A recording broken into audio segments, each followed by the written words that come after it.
June 15 ഈ തീയതിയിൽ തിരുസഭ അനുസ്മരിക്കുന്ന വിശുദ്ധർ: വിശുദ്ധ ജെർമെയിൻ കസിൻ, വിശുദ്ധ അബ്രാഹം, വിശുദ്ധ അഡിലൈഡ്, വിശുദ്ധ ബെനിൽ, വിശുദ്ധ കോൺസ്റ്റന്റൈൻ.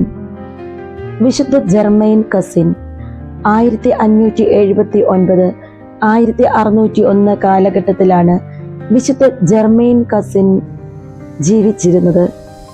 ഫ്രാൻസിൽ ഡൂളിസിന് സമീപം ഫിബ്രെ എന്ന ഒരു കൊച്ചു ഗ്രാമത്തിൽ ജെർമെയിൻ ഭൂജാതയായി. വലതുകരത്തിന് സ്വാധീനമുണ്ടായിരുന്നില്ല. കണ്ടമാല എന്ന രോഗം അവളെ ചെറുപ്പത്തിൽ തന്നെ ബാധിച്ചു. അവളുടെ ശിശുപ്രായത്തിൽ തന്നെ അമ്മ മരിച്ചു. രണ്ടാനമ്മ ലൗറൻ കഥകളിൽ ചിത്രീകരിച്ച് കാണാറുള്ളതുപോലെ വളരെ ക്രൂരയായ സ്ത്രീയായിരുന്നു. വ്യാധി പകരാതിരിക്കാൻ ജെർമെയിനെ താമസിപ്പിച്ചത് കുതിരാലയം പോലെ ഒരു മുറിയിലായിരുന്നു. ആവശ്യത്തിന് ഭക്ഷണവും നൽകിയിരുന്നില്ല. വൈക്കോലിലോ ഇലയിലോ ആണ് കിടന്നിരുന്നത്.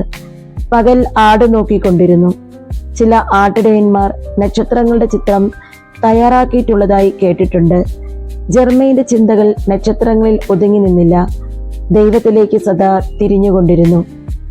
വേദപാഠ ക്ലാസ്സുകളിൽ പഠിച്ച വിശ്വാസത്തിന്റെ അടിസ്ഥാന പ്രമാണങ്ങൾ മാത്രമേ അവൾ ഗ്രഹിച്ചിരുന്നുള്ളൂ. ജപമാലയും സാധാരണ പ്രാർത്ഥനകളുമായിരുന്നു അവളുടെ ഗ്രന്ഥങ്ങൾ. പള്ളിപ്രസംഗങ്ങളായിരുന്നു അവളുടെ വിജ്ഞാനകോശം. എല്ലാ ദിവസവും അവൾ വിശുദ്ധ കുർബാനയിൽ സംബന്ധിച്ചിരുന്നു. പ്രധാന തിരുനാളുകളിൽ ദിവ്യകാരുണ്യം സ്വീകരിക്കുകയും ചെയ്തിരുന്നു. ദൈവമാതാവിനോട് അവൾക്ക് അന്യാദൃശ്യമായ ഭക്തി ഉണ്ടായിരുന്നു. സ്വയാർജിതമായ വിജ്ഞാനം കൊണ്ട് ഗ്രാമീണ പെൺകുട്ടികളെ അവൾ പഠിപ്പിച്ചു വന്നു. രണ്ടാനമ്മയുടെ കയ്യിൽ നിന്ന് ദുർലഭമായി ലഭിച്ചിരുന്ന ഭക്ഷണ സാധനങ്ങളുടെ പങ്ക് പോലും ജെർമെയിൻ ദരിദ്രർക്ക് നൽകി പോന്നു. നിറഞ്ഞു കിടന്നിരുന്ന ഒരു നദിയുടെ ഉപരിതലത്തിലൂടെ അവൾ നടന്നു പോയിട്ടുണ്ടെന്ന് ജീവചരിത്രകാരൻ പറയുന്നു. ചിലർ അങ്ങനെ പറഞ്ഞ് അവളെ കളിയാക്കിയിരുന്നു. ചിലർ അത് സർവ്വഥാ വിശ്വസിച്ചിരുന്നു. മകളുടെ വിശുദ്ധിയെപ്പറ്റിയും ഭാര്യയുടെ ക്രൂരതയെപ്പറ്റിയും പിതാവിന് അറിയാമായിരുന്നു.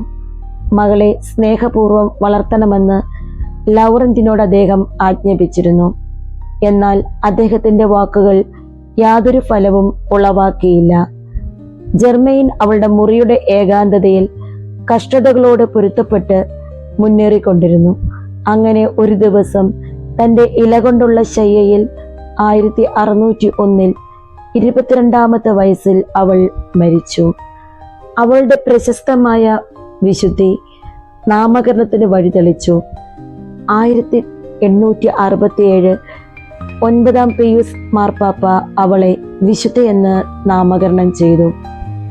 ഇന്നേ ദിവസം വിശുദ്ധ എഫ്രേമിന്റെ വാക്കുകൾ നമുക്ക് വിചിന്തനം ചെയ്യാം. വിശുദ്ധരുടെ പ്രകൃതി വ്യത്യാസം എത്ര വിചിത്രം!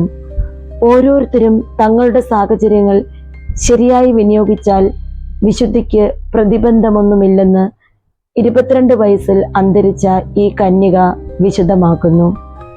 കന്യകാത്വം പാലിക്കുന്നവരെ ഏലിയാസിനെ എന്ന പോലെ കന്യാത്വരഥം സ്വർഗത്തിലേക്ക് ഉയർത്തും.